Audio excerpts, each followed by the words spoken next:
buen día a todos. Muchas gracias por estar acá.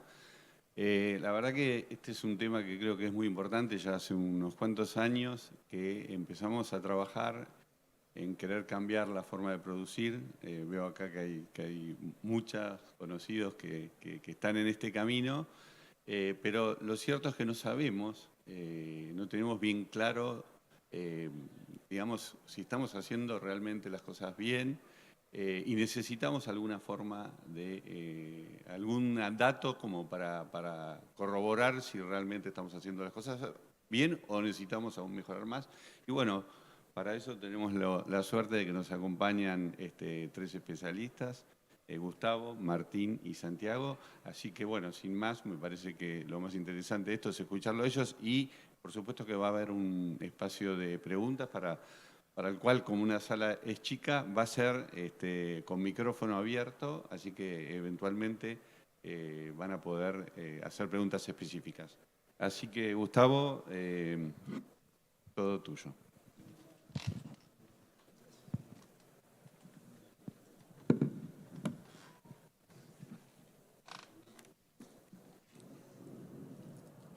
Hola, buenos días, ¿cómo están? Bueno, gracias a la organización, a PECO, y es un placer estar de nuevo aquí en APRESID. Bueno, yo vine a hablarles de esto, voy a hablarles de bioindicadores de calidad de suelo y cómo pueden ser útiles para nosotros para medir la sustentabilidad o hacer planeamientos de estrategias más sustentables en nuestros campos. Voy a empezar por acá. Esto lo súper saben todos, se habló mucho en este congreso, la población mundial está aumentando, ¿sí? Cada vez hay más habitantes en este mundo y cada vez entonces vamos a tener que producir más alimentos para todas esas personas. Desde el origen de la evolución, ¿sí?, de la agricultura, en este último tiempo, podemos hablar de los últimos 100 años, por no irnos un poquito más atrás, quizá con el inicio de la maquinización, de las máquinas en el agro, se dio una fuerte intensificación del agro, donde su punto de inflexión fue la revolución verde. Después vino la revolución genética, biotecnología, agricultura de precisión, digitalización del agro, y hoy estamos parados aquí, en agricultura sustentable. ¿Y por qué hoy estamos preocupados en esto, en agricultura sustentable? Porque hemos notado que hay un fuerte degradación, un fuerte deterioro en los suelos, principalmente en el carbono, donde conocemos, sabemos que es el corazón del sistema productivo. ¿Bien? Ha deplecionado muchísimo en estos 200 años de nuestros suelos, y eso está evidenciado ¿en dónde? En la literatura científica. Si nosotros vemos cuál es el aumento que se han dado en el número de publicaciones respecto a cómo es el secuestro del carbono en el suelo, con el uso del suelo, cómo ese cambio de suelo que hemos generado en esta intensificación de la agricultura ha producido un decaimiento en ese carbono en el suelo, vemos que hay una preocupación notable del sector científico, aumentando de manera también muy sostenida en su curva el número de publicaciones destinadas a esto. Esto es muy representativo de lo que acabo de decir. Esto es un metaanálisis de datos que se hizo en el 2019, ya estamos hablando de hace 5 años atrás, esta es la foto de hace 5 años atrás, donde ya un 61% del maíz sembrado en el mundo y un 64% del trigo sembrado en el mundo está sembrado en suelos con menos del 2% de materia orgánica. Y eso es preocupante, ¿de acuerdo? Entonces, ¿por qué es que hoy estamos parados acá? ¿Por qué sucedió esto? Sucedió esto porque pasar de esto a esto no es gratis. Y ese es el costo que estamos pagando hoy, ¿sí? Y por eso hay mucha gente y muchos científicos preocupados en cómo hacemos para recuperar un poco de eso que hemos perdido. ¿Cómo pagamos esta cuenta? ¿Sí? Entonces, en resumen de esta pequeña introducción que acabo de hacer, vamos a seguir necesitando más alimentos en el mundo, ¿sí? Entonces, por lo tanto, tenemos que seguir produciendo de manera intensiva, eso tenemos que hacerlo. Pero a la vez tenemos que cuidar la sustentabilidad de nuestros sistemas agrícolas. ¿Cómo hacemos eso? ¿Qué problema? Yo creo que parte de la solución viene por conocer el efecto de nuestras acciones sobre el suelo y sobre los cultivos, ¿sí? Y para eso hay que medir. ¿Por qué? Porque lo que se puede medir se puede mejorar. Y ese es un principio de solución, ¿correcto? Bueno, entonces ahora sí, con toda esta pequeña introducción llegó lo que quería hablarles, bioindicadores. ¿Cómo medimos esto? Yo, dentro de CONICET, dirijo un servicio tecnológico donde realizamos algunas determinaciones de algunos parámetros que nos dan un poco de información sobre cómo estas acciones que nosotros pretendemos hacer en campo impactan sobre el suelo y si son positivas o no. No voy a hablar de todos esos parámetros, porque tengo poquito tiempo y tengo que compartir con distinguidos colegas de este momento, pero algo de eso les voy a contar. Bueno, el suelo es el reservorio más importante de carbono en el ecosistema, ¿sí? Eso ya lo escucharon, ya lo saben muy bien. Y pequeños flujos, pequeños flujos de este carbono en el suelo, que está dado por los ingresos como materia orgánica y los egresos como dióxido de carbono principalmente, ese balance, ese pequeño equilibrio va a tener un fuerte impacto en todos los procesos ambientales globales, ahí donde estamos hablando de calentamiento global, emisiones de gas invernadero y todo lo que ustedes también ya conocen y sabemos los impactos negativos que tiene eso. Entonces hay un fino equilibrio entre, como acá a la derecha pueden ver, esta balanza donde está el Stoneman Effect, que es poner carbono en el suelo, secuestrar carbono, y el Priming Effect, que es liberarlo a dióxido de carbono al ambiente. En uno estoy jugando en la conservación del sistema, en el otro estoy jugando el calentamiento global. ¿Bien? Y en todo esto tienen esencial participación los microorganismos, los que lo podemos dividir en dos grandes grupos, hongos y bacterias. Entonces, lo que hicimos nosotros y lo que voy a mostrar ahora de manera muy rápida son algunos ejemplos de estudio que hicimos en los últimos 5 años.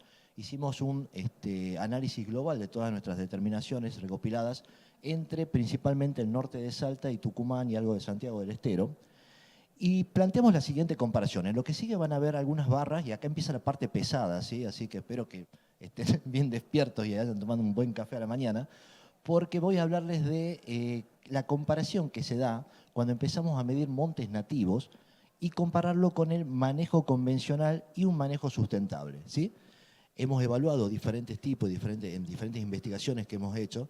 Hemos tenido siempre, por ejemplo, una práctica sustentable, llámese rotación de cultivo de servicio, la prueba de algún bioinsumo y demás, que se puede entender como sustentable o un intento de serlo. Manejo convencional, el testigo de eso, y después empezamos a auditar los montes. ¿Por qué? Porque el monte nativo, ese sistema no intervenido, es como deberían funcionar los bioindicadores. Yo quiero parametrizar mi bioindicador, cómo está con respecto a algo. ¿Cuál es el algo bueno? El monte nativo es como funciona la naturaleza. En la diapo que le había puesto antes, que estaba el monte de un lado y el agro del otro, es bueno ver cuánto divergimos en esta situación, ¿sí? Y qué podemos hacer para parecernos a aquello que es lo natural. Entonces, el primer parámetro que les voy a hablar es respiración edáfica. Esto es algo muy simple. Esto es el suelo, cuánto dióxido de carbono emite si yo saco una muestra del suelo y mido las emisiones de ese suelo, ¿sí? Y ahí vemos que hay una primera gran y enorme diferencia entre la respiración dada por el sistema de manejo convencional, la barrita del medio, el manejo sustentable, que es un poquito más activo en su respiración, y el monte, que tiene en promedio el doble de respiración que los sistemas agrícolas, sustentables o no, duplica, ¿sí? Acá, bueno, no salieron las letritas, pero hay diferencias significativas, ¿sí? No entre los sistemas agrícolas, pero sí con el monte, ¿bien? Ahora, ¿cuánto respiramos, cuánto dióxido de carbono emite un suelo? Está bien, se puede entender como más actividad en el suelo, pero es importantísimo saber cuántas bacterias están respirando o cuántos microorganismos están generando esa emisión de dióxido de carbono, ¿sí? En sí, únicamente la respiración basal no se puede tomar como bueno o malo si no mido otros parámetros. Esta es la biomasa microbiana y acá bueno, está la bacteria como está respirando dióxido de carbono, y lo importante es ver cuántas de estas bacterias son las que están generando ese dióxido de carbono que les presenté recién. Y acá de nuevo vemos que el monte tiene casi el triple, o un poco menos del triple, del sistema convencional. Acá sí salieron las letritas. Y veo que hay una diferencia significativa entre el manejo convencional y el manejo sustentable, donde no es poca la diferencia de biomasa, es casi el 25% más de biomasa en los sistemas donde yo genero una práctica sustentable versus donde manejo convencional, ¿sí? Y por supuesto el monte con una biomasa mucho más elevada. Entonces, a ver, volvemos un poquito acá. Les dije que era importante la respiración edáfica y les dije que era importante saber cuántas bacterias o cuántos microorganismos están generando esa respiración. Ese cuánto respiramos dividido en cuántos somos se llama cociente metabólico, ¿sí? Y ese cociente metabólico está muy relacionado con la materia orgánica. Imagínense si nosotros pusiéramos un manómetro en esta sala y midiera el dióxido de carbono que estamos emitiendo todos nosotros, va a dar un valor, ¿verdad? Si nos ponemos a correr acá en el auditorio, ese manómetro va a aumentar, ¿verdad? Entonces, y vamos a seguir siendo la misma cantidad de personas. Entonces, pero el valor, el cociente va a ser más alto porque es más dióxido de carbono. ¿Sí? ¿Correcto? Entonces, ¿qué pasa? Es una medida de estrés. Si yo tengo las mismas cantidades de biomasa microbiana y produzco más dióxido de carbono, significa que estoy en un régimen metabólico más alto. ¿Y eso a quién le cuesta? Le cuesta el carbono del suelo. La bacteria consume carbono. Entonces, si estoy en un régimen energético muy alto, consumo carbono del suelo, lo libero el dióxido de carbono y ahí está la explicación de por qué baja la materia orgánica en los suelos. ¿Sí? Entonces, en sistemas estabilizados como los montes, yo digo estabilizados porque pasa esto que les voy a mostrar ahora, hay correlaciones. Los sistemas de monte nativos, rotaciones con cultivo de servicios o interrupción de monocultivo, esa es una investigación muy interesante que hicimos. Un sistema donde había monocultivo de más de 15 años de frutilla, se interrumpió y se dejó 4 o 5 años a ver qué pasaba y cómo estaban esos parámetros después de esos 5 años de no interrupción. De interrupción, por decir, que crezca lo que tenga que crecer. Y encontramos esto, no sé si ven que hay una correlación clarita, negativa, que a menores cocientes metabólicos, más materia orgánica. ¿Sí? Es decir, cuando bajo mis revoluciones, ¿bien? Cuando somos muchas bacterias que respiramos poquitito, o muchos microorganismos, y respiramos poquitito, eso le cuesta menos carbono al suelo. Secuestro más carbono, tengo más materia orgánica. Y eso se ve clarito en los sistemas estabilizados. Por lo tanto, también hay una correlación positiva muy marcada en estos sistemas en cuanto a la biomasa microbiana y la materia orgánica. Mientras más biomasa microbiana hay, más materia orgánica genero. Y hay investigaciones que dicen que en los 15 centímetros del suelo, en los primeros 15, hasta un 60% del carbono de los suelos puede estar compuesto por restos de microorganismos. Entonces, miren lo importante que es generar biomasa en nuestros suelos. Esto es lo que pasa en sistemas convencionales. No sé si ven, no hay ninguna correlación. Esto es un lío de puntos dentro de un plano. ¿Sí? No hay correlación, no hay ese alineamiento que veíamos después, donde hay un sistema que está equilibrado y donde yo bajo mi cociente metabólico, me impacta en más materia orgánica, y donde aumento mi biomasa microbiana, significa que tengo más materia orgánica. Acá lo que está pasando en los sistemas convencionales es que no hay correlación entre los valores. Y como no hay correlación entre los valores, podemos decir que este sistema pareciera que está menos estabilizado que lo que le acabo de mostrar. Esto es otra cosa que medimos. A veces no es solamente el qué, sino el cuándo. ¿Sí? Ni qué ni el cómo, a veces el cuándo. También en nuestras investigaciones hemos evaluado mucho el uso de bioproductos.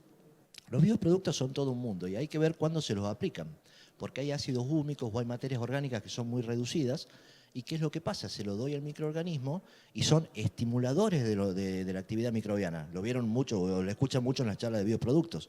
Y está buenísimo los efectos que generan en los cultivos.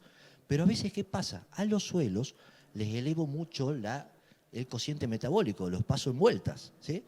Pongo esos productos que son de fuente de carbono muy reducido, exacerbo el metabolismo y quedo andando en un régimen muy alto. ¿Sí? Es como que ustedes paran en un semáforo y el auto le queda 3.500 vueltas. ¿Sí? O sea, eso es a un consumo mayor ¿de qué? De carbono en los suelos en este caso. Entonces, en una dinámica de un cultivo intensivo donde había que hacer aplicaciones periódicas de ácidos húmicos, y eso era muy bueno para el rendimiento del cultivo, lo que notamos es que el cociente metabólico, cuánto respiramos dividido en cuántos somos, baja en invierno. Y esto es por una condición climática. A los microorganismos, igual que a nosotros, nos hace frío, nos quedamos más quietitos, metabolizamos menos. Entonces, tienen una restricción que está dada por condiciones climáticas, y pensamos, ¿qué pasa si hacemos un calendario de aplicación reducida? Es decir, no aplicamos todo el año, sino que concentramos las aplicaciones de esos ácidos húmicos en el momento donde hay menores temperaturas y por lo tanto lo que yo agregue por condiciones climáticas no puede elevar tanto el metabolismo. ¿Sí? Probamos eso y seguimos la dinámica y probamos acá en 4 lotes donde el verde que está arriba se hizo la aplicación reducida de ácidos húmicos y en los lotes de abajo de rosa, amarillo y azul la aplicación habitual. Y medimos qué pasa a la salida de ese invierno. ¿Sí? Y parametrizamos con un monte cercano, ¿sí? Un monte nativo que teníamos cerca de esos lotes. Miren lo que pasó. Desde agosto ya veo todos los lotes, el primer punto, que están por arriba del rojo, que es el monte, y el verde, que es donde hicimos las pruebas. Y después lo más importante, miren el patrón, donde hubo un salto en el cociente metabólico, en todos los lotes donde yo hice mi aplicación habitual, anual, mientras que donde hice la aplicación reducida de ácidos húmicos, la dinámica del cociente metabólico copió bastante parecido a lo que hizo el monte. ¿Lo ven? La curva verde y roja se parecen mucho, que es donde yo hice mi intervención acortando el tiempo de aplicación, y donde dejé mi calendario anual, veo que se dispararon los valores de manera habitual. ¿Sí? Esto es un manejo convencional versus un manejo orgánico de soja. Esto es después de 4 años de manejo orgánico de soja. Acá el monte que se tomó como referencia está hacia la derecha. La primera barra que van a ver es la soja orgánica, después soja convencional y después el monte. Quiero que noten algo. Tanto la materia orgánica como la biomasa microbiana, como el NAN, ¿sí? ¿Conocen el NAN? El NAN es el nitrógeno anaeróbico, es el nitrógeno que me puede dar el suelo por mineralización. No sé si notan, es exactamente el mismo patrón. Tengo soja orgánica con mayores valores, convencional muy abajo de la soja orgánica y el monte arriba de lo otro, ¿sí? Entonces, que la materia orgánica y la biomasa microbiana tengan un perfil parecido es lo que le acababa de mostrar en esas curvas recién, ¿sí? Y lo de abajo son los cocientes metabólicos. No tengo tiempo de explicarles todo esto. Este es el cociente metabólico que ya se los acabo de explicar. Noten que tanto la soja orgánica como el monte tienen cocientes metabólicos más bajos que el convencional. Eso significa que estoy trabajando en un régimen más bajo, ¿sí? Entonces eso es más beneficioso, es más deseable desde el punto de vista de la acumulación de carbono.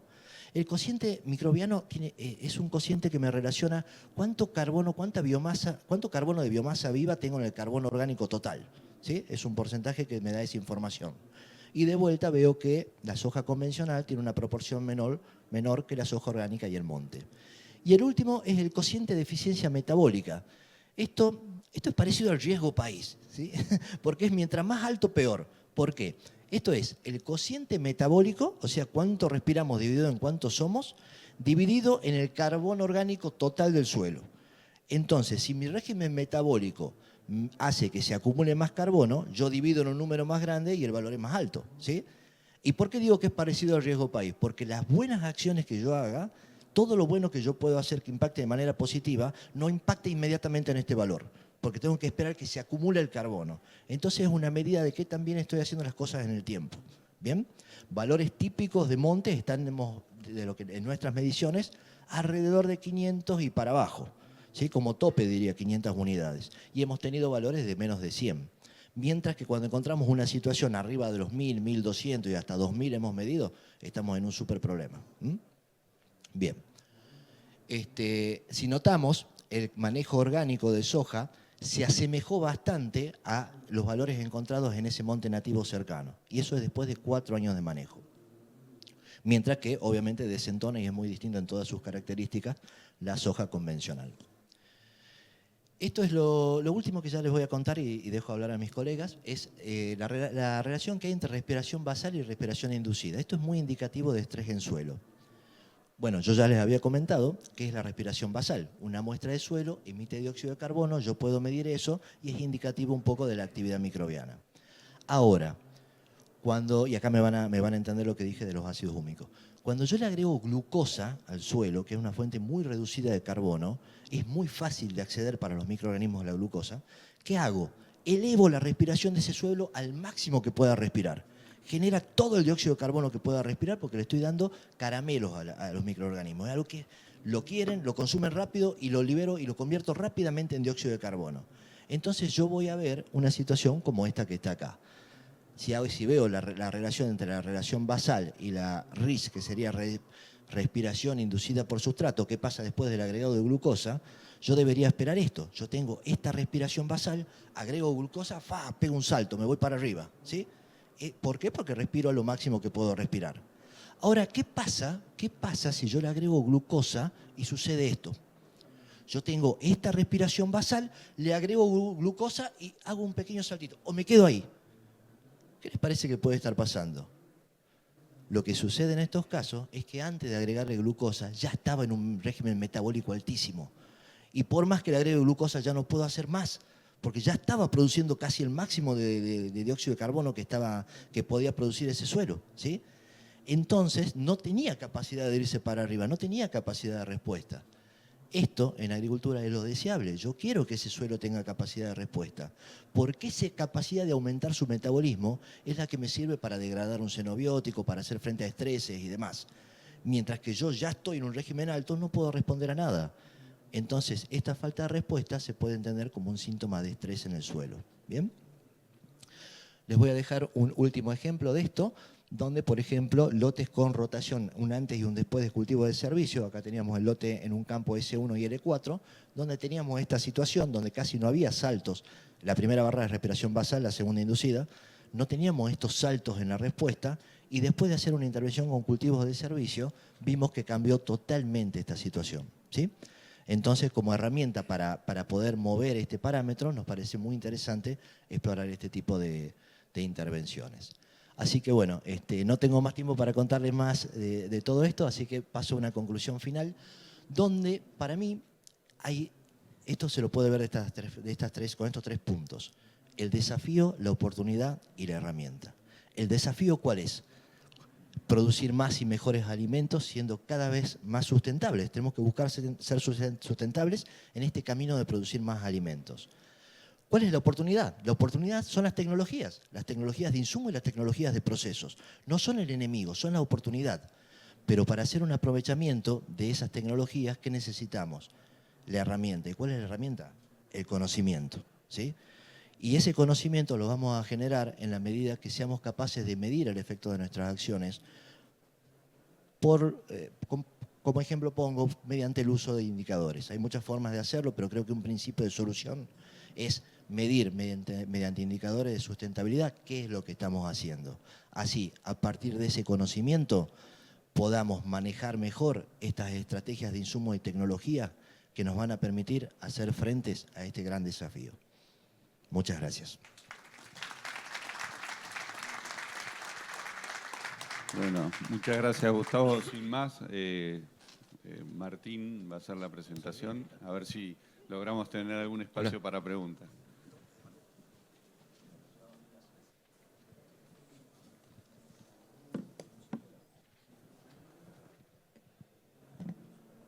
Bueno, buenos días. Gracias por la invitación a los organizadores. Un gusto estar acá con ustedes.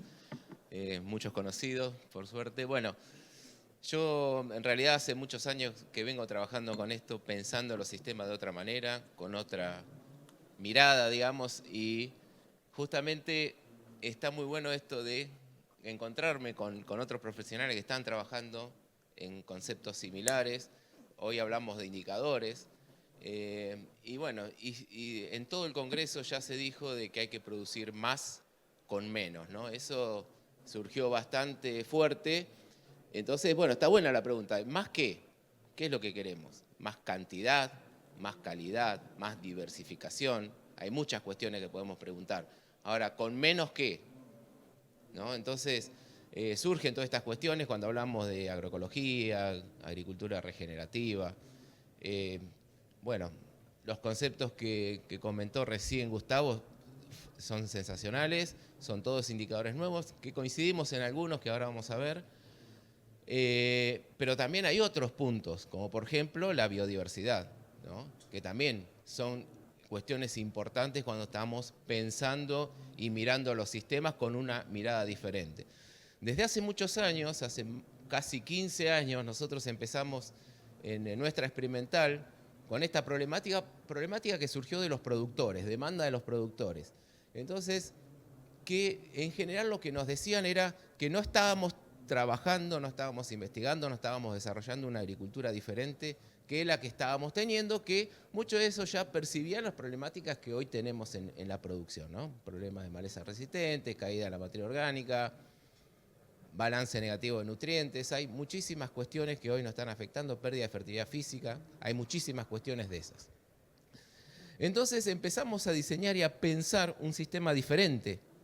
Es decir, bueno, vamos a ver si se puede hacer otro tipo de agricultura. Y para eso tomamos los conceptos de la agroecología. ustedes conocen, hay libros, hay muchos referentes de agroecología, está el ingeniero Sarandón, que ha dado charlas en el Congreso en otros años. Entonces, pensar un sistema diferente, donde lo que queremos hacer es aumentar la biodiversidad, queremos favorecer y potenciar la fertilidad biológica, queremos manejar coberturas con siembra directa, por supuesto, pero también apuntar a usar menos agroquímicos, que es uno de los problemáticos que tenemos. Agroquímicos son los fertilizantes y los plaguicidas. Ayer se habló, Ratan Lal habló muy bien que hay que bajar con el tiempo los fertilizantes. Entonces, pensar un sistema diferente, ¿se puede? Y eso es lo que nosotros intentamos hacer ya hace unos 15 años atrás. Y con eso apuntar a evaluarlo a través de los indicadores que, algunos de ellos ya estuvo hablando Gustavo, y que existen otros también, desde el punto de vista ambiental, que es lo que estamos refiriéndonos ahora, ¿no? Entonces, pasar de sistemas de cultivos, donde hoy ya se conoce mucho el cultivo de servicio, pero también seguir pensando los sistemas como policultivos, no sembrar más un maíz puro o un sorgo puro, sino intersembrar, o lo que nosotros llamamos policultivos, seguir con policultivos, ¿no? Ahí tienen los ejemplos: avena, vicia, sorgo, soja, trigo con trébol o trigo con trébol más alfalfa. Después sobre eso intersembrar, otra vez cultivo de servicio, y llegar a esto. ¿Qué es lo que queremos? Biodiversidad, ¿no? ¿Biodiversidad de qué? De plantas, de flores, de raíces, de estructuras o arquitecturas de hojas para interceptar mejor la luz. Entonces, esto por supuesto van a aparecer algunas plantas que son las que hoy llamamos malezas, pero podemos manejarlas, y así cerramos el ciclo, pero donde también integramos y seguimos aumentando la biodiversidad con animales, ¿no? En ciertos momentos estratégicos lo que hacemos es cerrar el ciclo con animales para aumentar el reciclado. ¿Me explico? El reciclado de todo lo que estamos produciendo. Entonces, es importante la producción, aprovechar la luz, mejorar la producción de biomasa aérea, de raíces, mejorar todo lo que son la diversidad de raíces, hojas. A eso después se asocian diferentes microorganismos, diferentes artrópodos. Y bueno, y esto a nosotros después de varios años lo vamos evaluando, ¿no? Y vamos evaluando un montón de cosas en esto. Indicadores de productividad, indicadores económicos, indicadores ambientales. Hoy nos vamos a referir a los indicadores ambientales, pero tenemos toda la información y lo comparamos con el sistema actual de producción. No es que lo tenemos y estamos evaluándolo y, como decía Gustavo, bueno, lo evaluamos también con el sistema actual de producción. El sistema que utilizamos es un sistema de siembra directa, con rotación de cultivos, uso de agroquímicos y, digamos, actualmente también se utilizan cultivos de cobertura, ¿no? O sea, para nosotros esa es una situación bastante ideal también de una producción actual.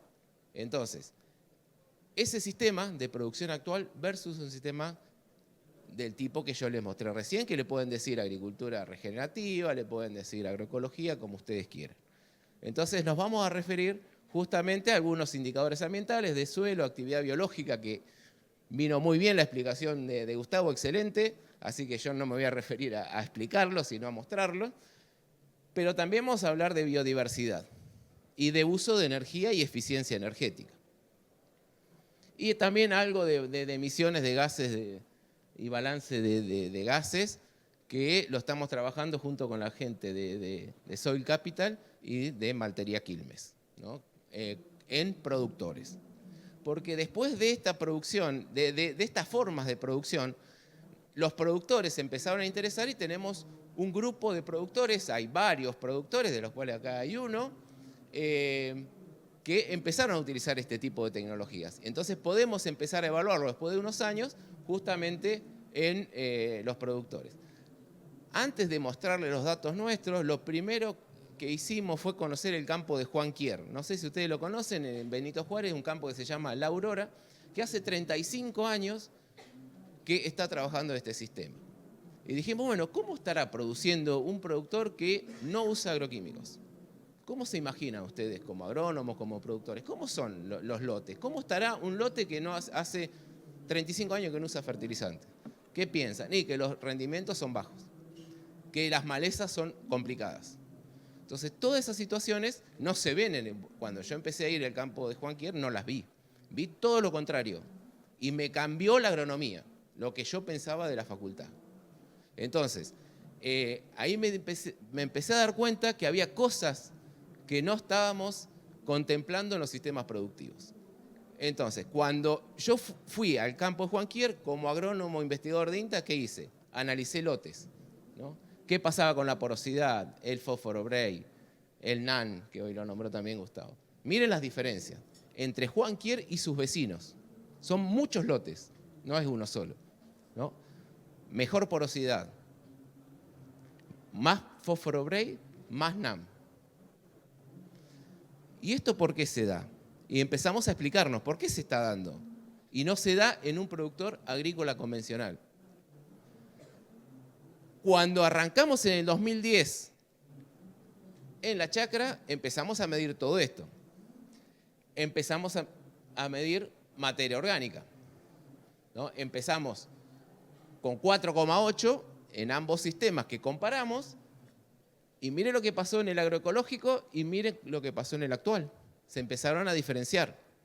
Entonces, esto fue muestreos en los lotes como lo hace cualquier productor, pero con repeticiones más para tener una mejor, digamos, un mejor detalle de las mediciones.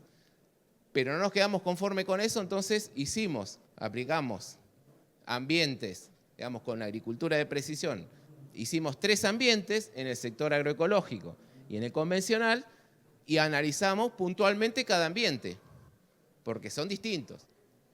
Entonces, ¿qué pasó después de eso? Medimos densidad aparente, una gran diferencia entre los dos. Los dos vienen en directa y los dos tienen ganadería, mucho más el agroecológico. ¿Y qué pasó con la materia orgánica? Fíjense, después de 6 años, esto es 2016, arrancamos en 2010, miren cómo se empezó a diferenciar. Un 1% más de materia orgánica tenía el agroecológico. Un 1% más. Es mucho.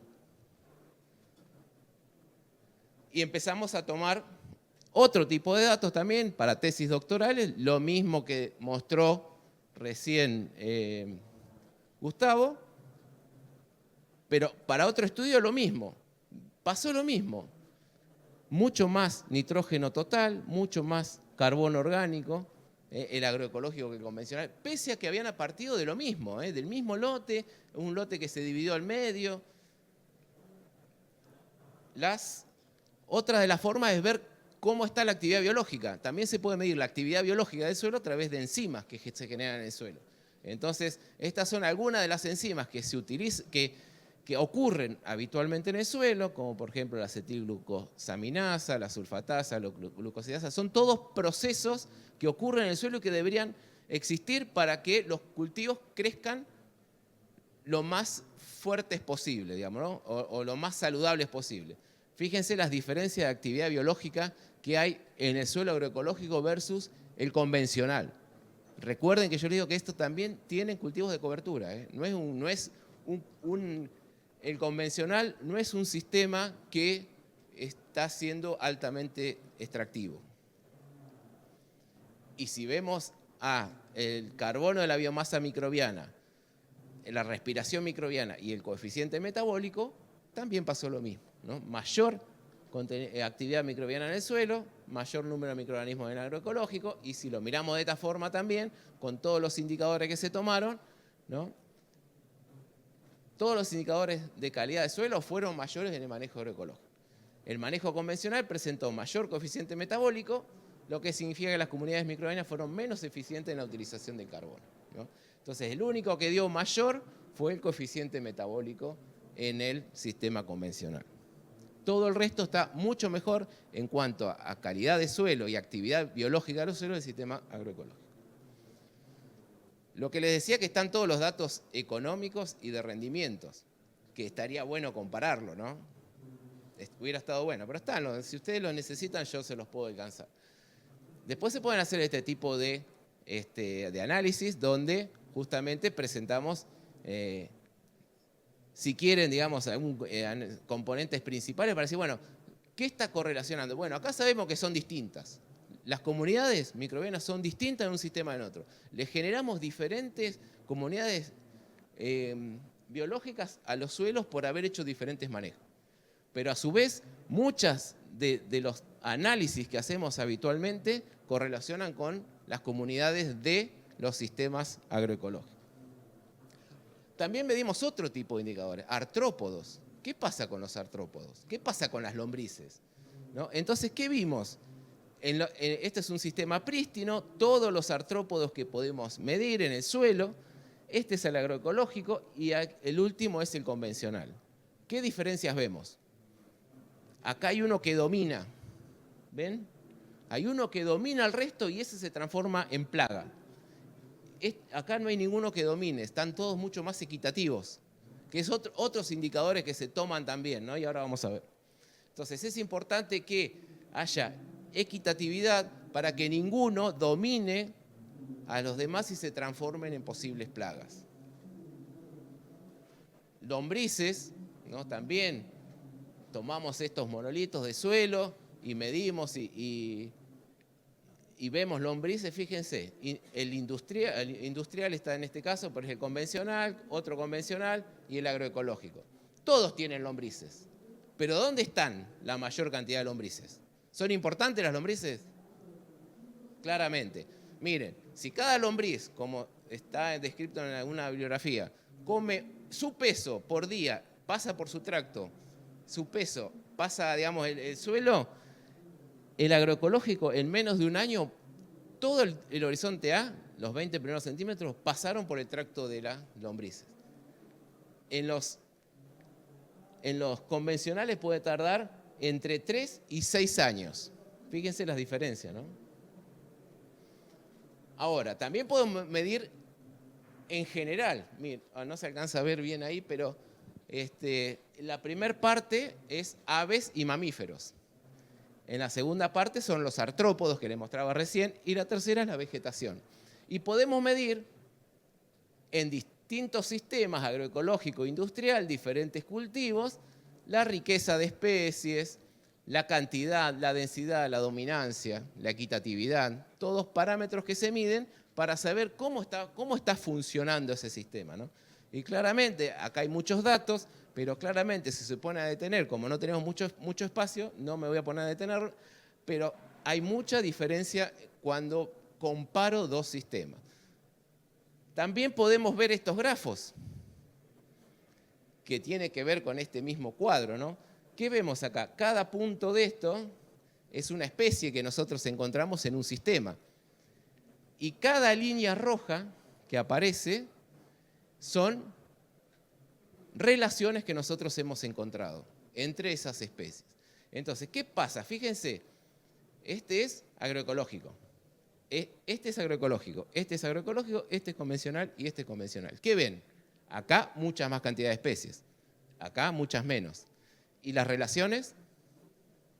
Muchísimas menos. Entonces, ¿qué pasa? En los sistemas agroecológicos, en general, no tenemos que usar insecticidas. ¿Por qué? Porque esta red,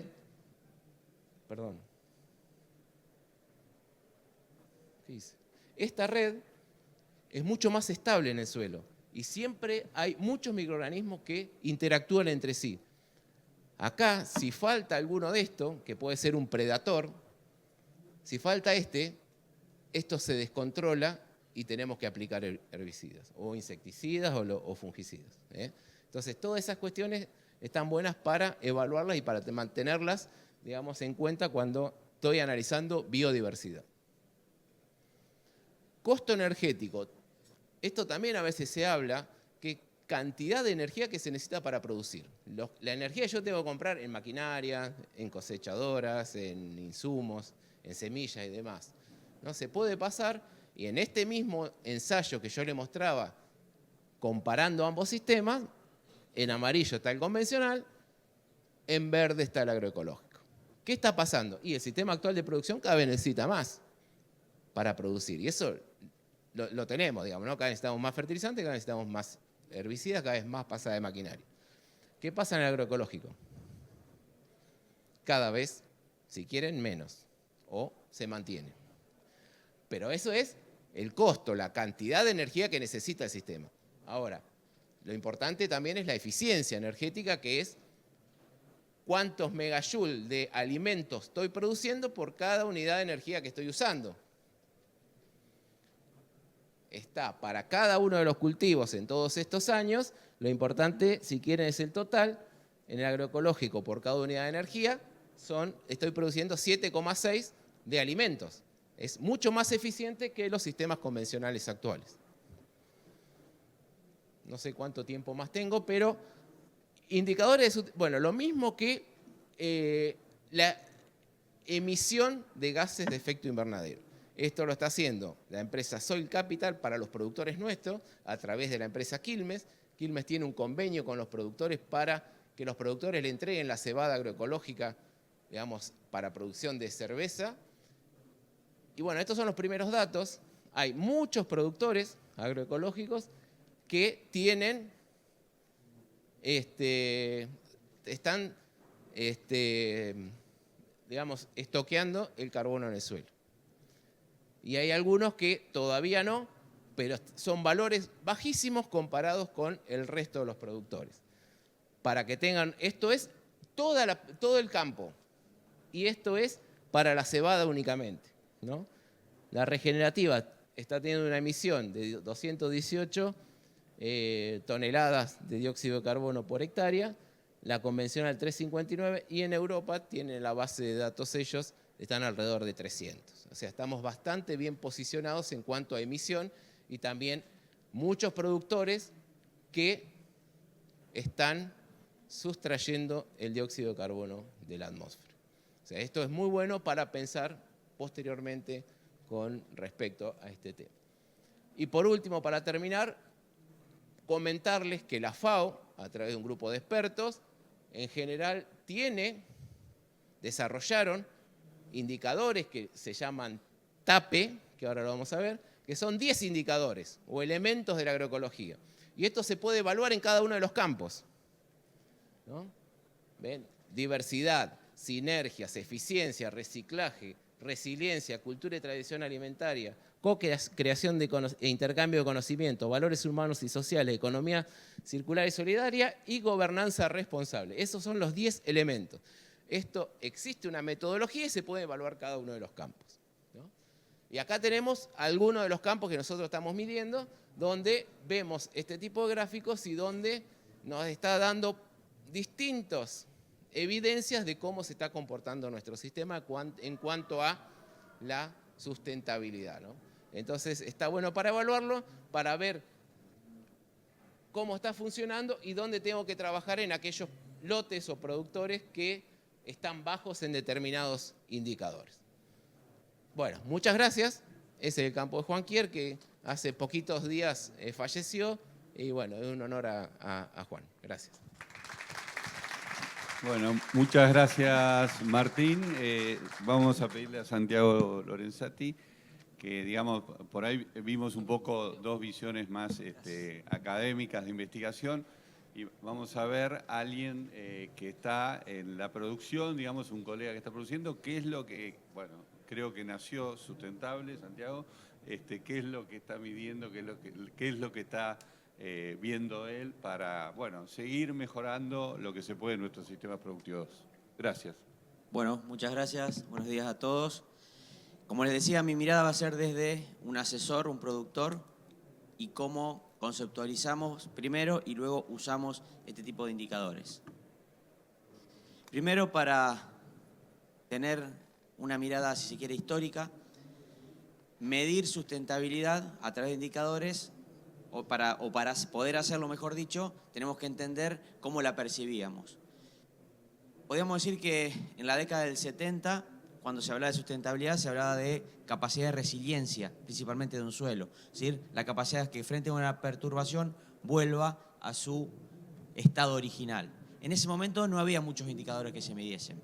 Luego ya en los 80 se empezó a decir que un sistema sustentable era el que podía mantener o sostener su productividad biológica y económica en el tiempo. Entonces la variable tiempo entra en juego y medíamos ahí sí performance biofísica, rendimiento, y económica, rentabilidad, porque hay empresas detrás de este proceso productivo.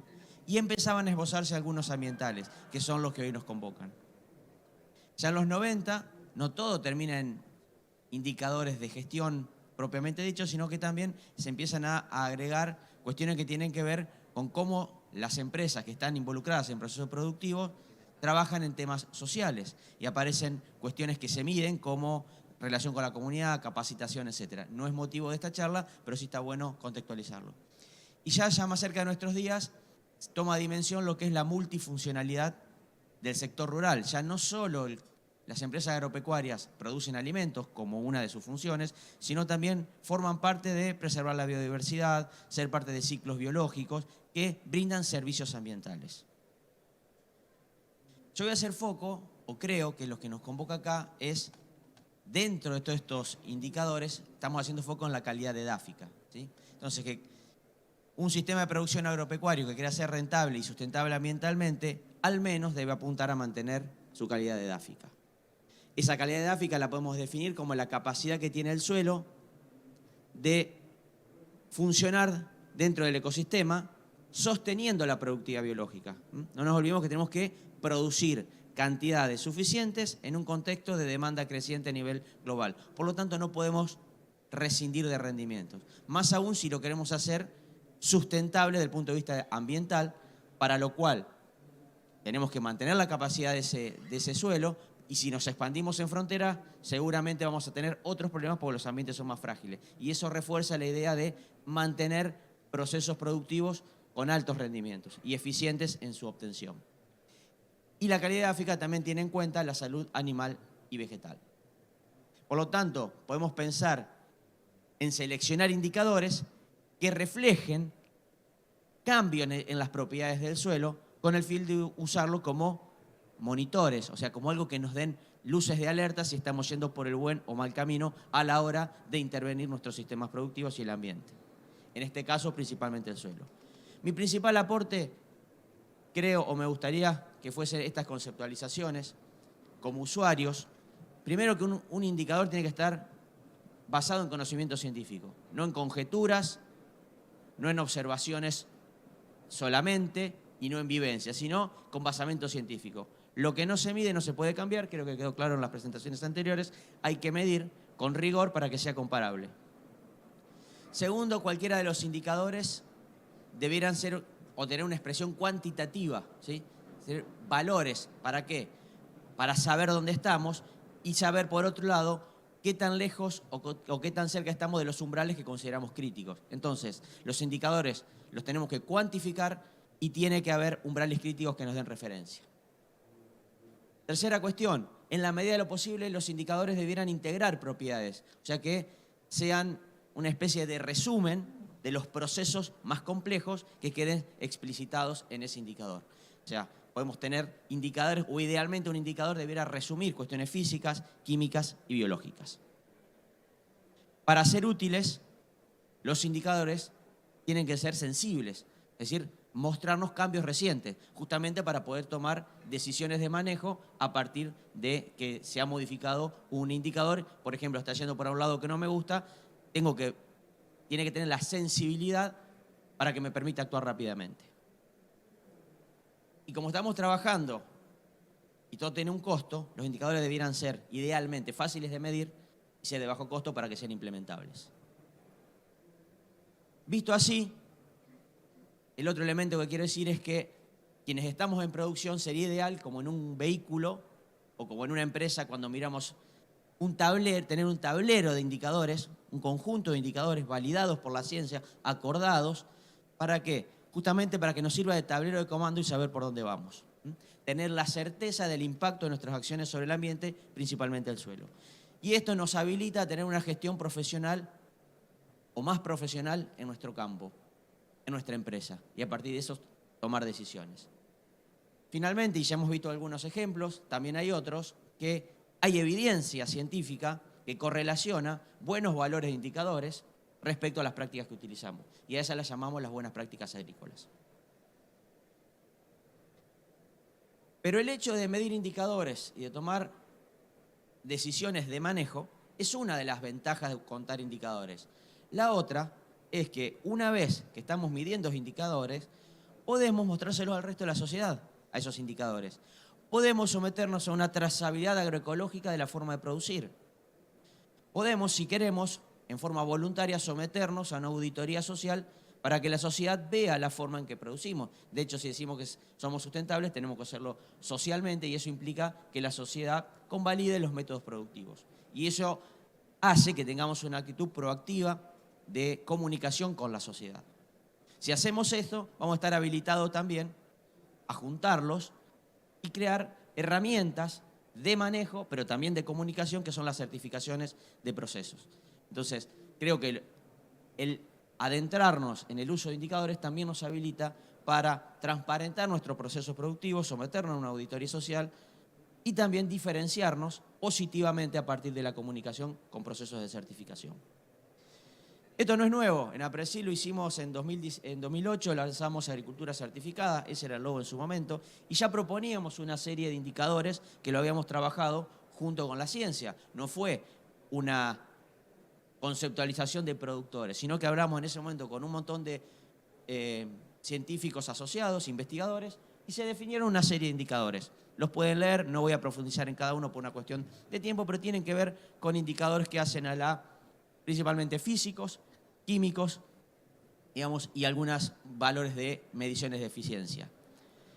También había, como les decía, no solamente indicadores, sino cálculos como de diversidad e intensidad de una rotación, balances de carbono, en ese momento habíamos tomado uno de Yuca Moraesá, que hoy está en este congreso, balances de nutrientes para ver que justamente si teníamos extracción o estábamos reponiendo los nutrientes que son necesarios para mantener la capacidad productiva del suelo y principalmente, y hago recalcar, eficiencias.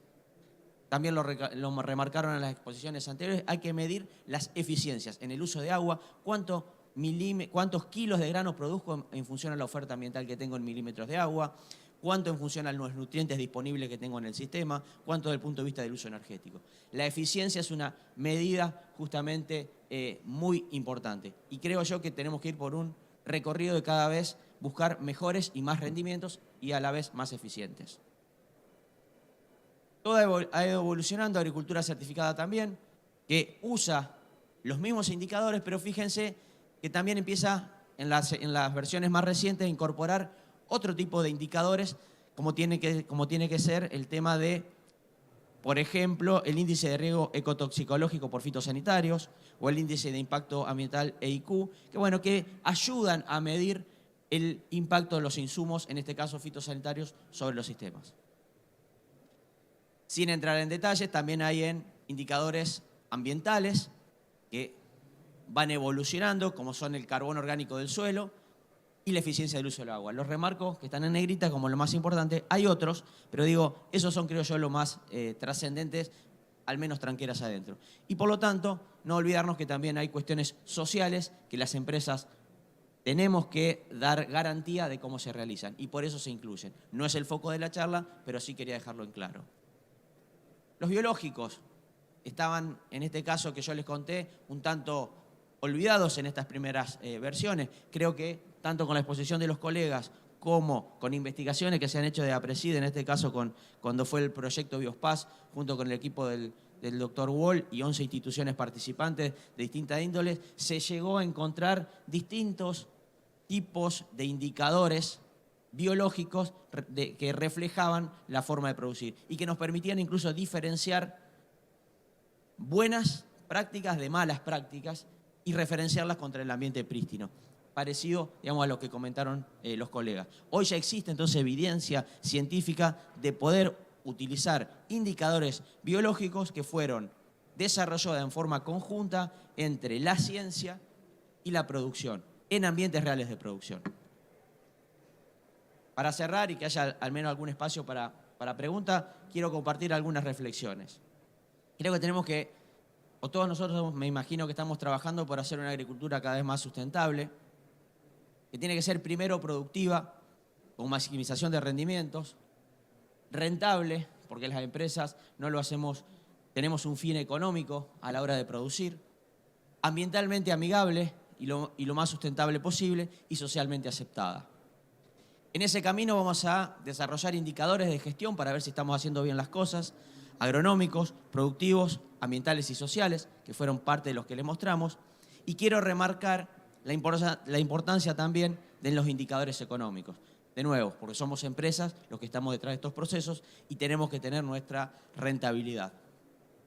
Revalido entonces la importancia también de medir indicadores económicos. Dentro de los ambientales y agronómicos tienen que ser de base científica con foco en la calidad edáfica, porque es el principal recurso que estamos afectando. Hoy existe un amplio conocimiento en indicadores agronómicos, físicos y químicos, los estuvimos viendo, y hay un desafío de ir incorporando indicadores biológicos. Ya hay conocimiento científico disponible, queda el desafío nosotros en incorporarlos. También vimos que esos indicadores, más allá de permitirnos mejorar la gestión, se pueden convertir en una herramienta para mostrar al resto de la sociedad cómo producimos y qué impacto tenemos en el ambiente. Hablemos de una trazabilidad agroecológica. Y finalmente decir que nosotros, los productores y asesores, somos usuarios de estos indicadores que genera la ciencia, ¿sí?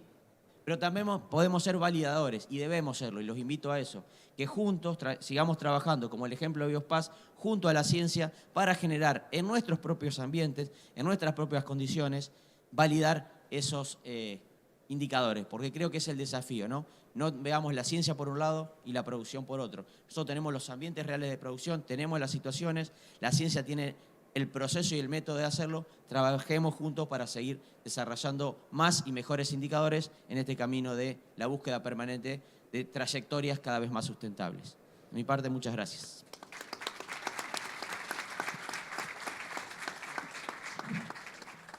Bueno, muchas gracias, Santiago, muy interesante. Lamentablemente tenemos muy poquito tiempo. Una pregunta, con suerte vamos a poder generar, porque enseguida viene otro panel. Así que si alguien tiene alguna pregunta.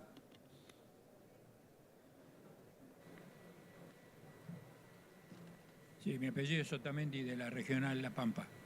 Quería, mi apellido es Sotamendi, de La Pampa, Regional La Pampa.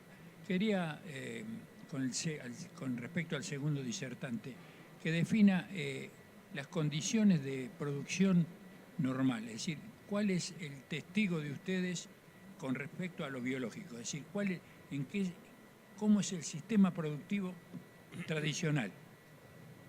Hola. Mirá, nosotros estamos en una zona en el sur, en Tres Arroyos, donde el principal problema, la mayor limitante es el agua. ¿Por qué? Porque tenemos suelos de entre 40 y 50 centímetros de profundidad por la tosca. Eso limita mucho la producción en el ambiente donde yo les mostré. Entonces, sembrar maíces a veces ahí es difícil, entonces se vuelca más a soja o girasol quizá a veces, pero el sistema que nosotros comparamos es un sistema de rotación de trigo, soja o trigo girasol, que en el medio lleva un cultivo de cobertura, de avena vicia generalmente.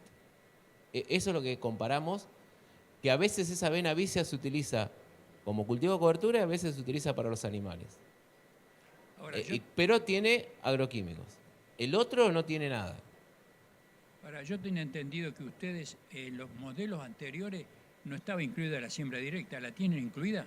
Nosotros tuvimos durante 8 años en siembra directa y luego en la pandemia, por cuestiones que no podíamos ir a trabajar, tuvimos que resetear en parte y ahí usamos una labranza, pero ahora estamos volviendo otra vez a siembra directa. ¿La referencia de los sistemas productivos convencionales tienen la siembra directa incluida o no la tienen? Sí, sí. ¿La tienen? El 80% de los sistemas están en directa en la zona. Sí, sí.